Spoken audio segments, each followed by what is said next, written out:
WWE match recap. Tonight, we've got a mixed tag bout as the Big Show's team takes on the Dudley Boys.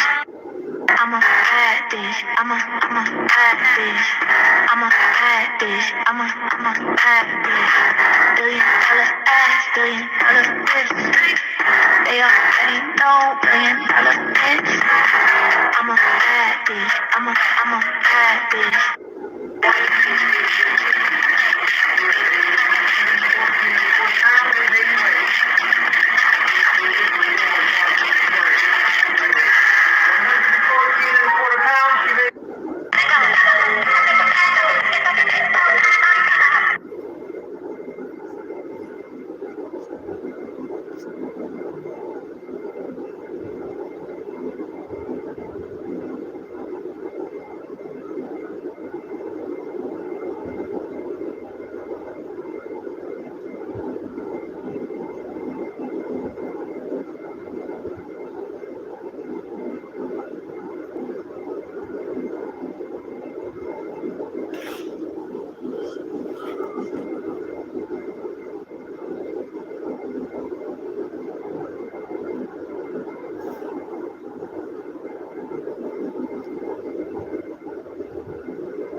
WWE Triple Threat match on SmackDown. Roman Reigns vs CM Punk vs Demon Finn Balor I-14/February/26. The Triple Threat match between Roman Reigns 14th, 2026 was supposed to be impossible because CM Punk is hospitalized with career-threatening injuries from Roman's brutal Valentine's Day assault just 24 hours earlier. But here's what's going to make you absolutely lose your mind. CM Punk showed up anyway, worked the match against doctor's orders with broken ribs and a concussion, and what happened in that ring was the most reckless, dangerous, and absolutely insane display of either courage or stupidity in WWE history.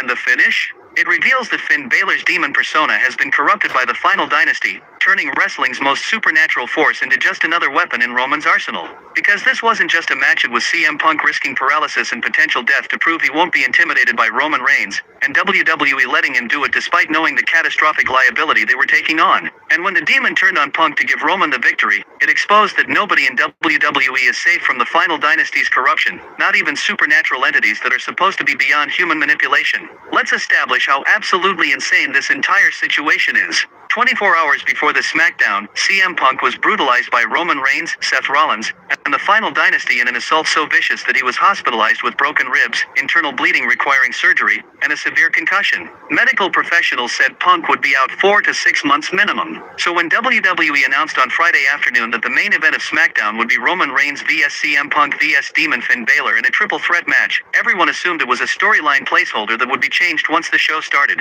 Maybe Dean Ambrose would replace Punk. Maybe they'd do Roman vs Demon one-on-one. But then CM Punk's music hit at 9:47 p.m. Eastern Time, and he actually walked out. Not on a stretcher.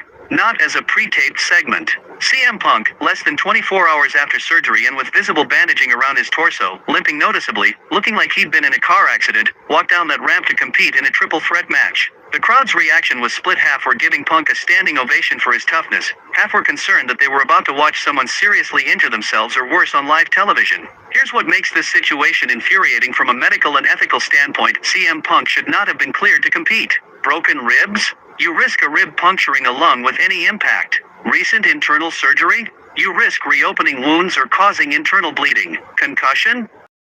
Impact syndrome, which can cause permanent brain damage or death. But WWE cleared him anyway. Why? Because the ratings and drama of CM Punk defying medical advice to face Roman Reigns was worth more to them than Punk's long-term health. Because tough guy fights through injuries is compelling television even when it's criminally negligent. Punk grabbed a microphone before the match started. Roman, you tried to end me yesterday. You put me in the hospital. You thought I'd be too broken, too scared, too smart to show up tonight. But here's what you don't understand. I didn't come back to WWE to play it safe. I came back to fight. So let's fight. The crowd went nuclear. But doctors watching at home were probably screaming at their televisions because what Punk was doing was suicidal from a medical standpoint. Roman's response was chilling. Punk, you're not brave. You're stupid. And I'm going to finish what I started yesterday, except this time, everyone's going to watch you get ended on live television. Then came one of the most spectacular entrances in SmackDown history. The lights went out. Demonic music filled the arena. And Finn Balor emerged as the demon, the supernatural alter ego that's historically been unbeatable in WWE, representing Finn's primal, unstoppable force. The demon's entrance was elaborate full-body paint, theatrical lighting, the crawl to the ring that makes him look inhuman. The crowd was mesmerized because Demon Finn is always must-see, but there was also this underlying tension because nobody knew whose side the demon would be on. Historically, the demon has been a force for Finn's personal justice, appearing when Finn needs supernatural power to overcome impossible odds. But the way WWE had been booking supernatural elements lately, with the final dynasty corrupting everything they touched, there were concerns about whether even the demon could remain pure. Those concerns would prove justified in the worst possible way. The match was brutal from the opening bell. Roman immediately targeted Punk's injured ribs, hitting him with a Superman punch directly to the bandaged area that made Punk scream in pain. The demon worked stiff strikes on both opponents, showing no allegiance to either side. Punk fought with heart that was genuinely inspiring but also terrifying to watch. Every time he took a bump, you worried it would be his last. Every time he clutched his ribs, you wondered if something had punctured internally. But Punk kept fighting, hitting Roman with strikes, attempting GTS setups, showing the resilience that's made him legendary. The crowd was torn between cheering Punk's toughness and being concerned for his safety. Chants of "Please Stop Punk" actually started around the 8-minute mark when Punk took a particularly nasty spill to the outside and didn't immediately get up. But Punk refused to quit. He pulled himself up using the barricade, blood now visible on his bandages suggesting he'd reopened surgical wounds, and rolled back into the ring to continue fighting. Around the 12-minute mark, the Demon started dominating both opponents. He hit Roman with a sling blade. He drop-kicked Punk into the corner. He was building toward what looked like a coup de grace on Roman that would give him the victory. The crowd was exploding because Demon Finn pinning Roman Reigns would be massive and would show that the final dynasty could be beaten, that supernatural forces still existed beyond Roman's control, that hope wasn't completely dead. The Demon climbed to the top rope with Roman laid out perfectly for the coup de grace. The crowd was screaming in anticipation. This was at the moment that would turn the tide against the final dynasty. But then CM Punk, despite his injuries, despite barely being able to stand, managed to get up and shove the Demon off the top rope to the outside. Not because Punk wanted to help Roman, but because Punk wanted to pin Roman himself and take personal revenge for the assault. Punk covered Roman. The referee counted 1, 2, and Roman kicked out at 2.9. The crowd groaned because they thought Punk had it. But as Punk tried to set up for the GTS to finish Roman off, the Demon re-entered the ring. What happened next will haunt wrestling fans forever. The Demon didn't attack Roman. He attacked Punk. A vicious dropkick to Punk's injured ribs that sent Punk flying across the ring in agony. Then the Demon picked up Punk and hit him with a 1916 DDT with such force that Punk was clearly knocked unconscious. The crowd's reaction was confused at first, then turned to boos as they realized what was happening. The Demon stood over Punk's unconscious body, then looked at Roman Reigns and did something that should be impossible for a supernatural entity. The Demon bowed to Roman Reigns. Roman stood up, smirked, and casually covered CM Punk for the 3 count while the Demon watched, making no effort to break up the pin. Roman won the match, but more importantly, the final dynasty had somehow corrupted the Demon itself after the bell. The Demon's behavior became even more disturbing. As medical personnel rushed to check on CM Punk's motionless body, the Demon prevented them from helping. He stood guard over Punk like a sentinel, not allowing anyone near. Then Roman, Seth Rollins, and Jacob Fatu emerged from the back. And in the most twisted display of dominance, the final dynasty joined the Demon in the ring, standing over Punk's unconscious form like conquering generals. Roman grabbed a microphone. "You see this?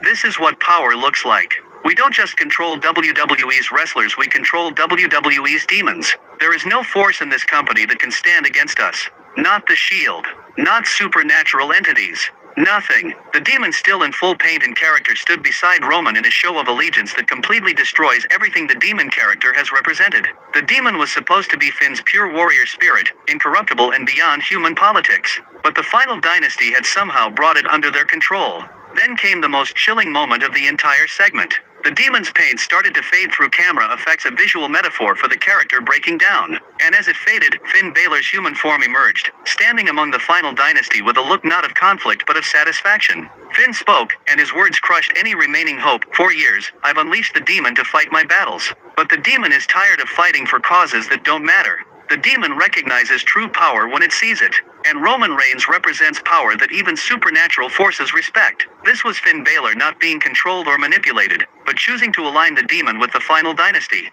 Choosing power over principle. Choosing to corrupt his own supernatural alter ego for the sake of joining wrestling's most dominant faction. The crowd was raining boos and garbage into the ring. This wasn't just a heel turn, this was a desecration of one of wrestling's most protected supernatural characters. As the final dynasty celebrated with Finn, medical personnel finally got to CM Punk.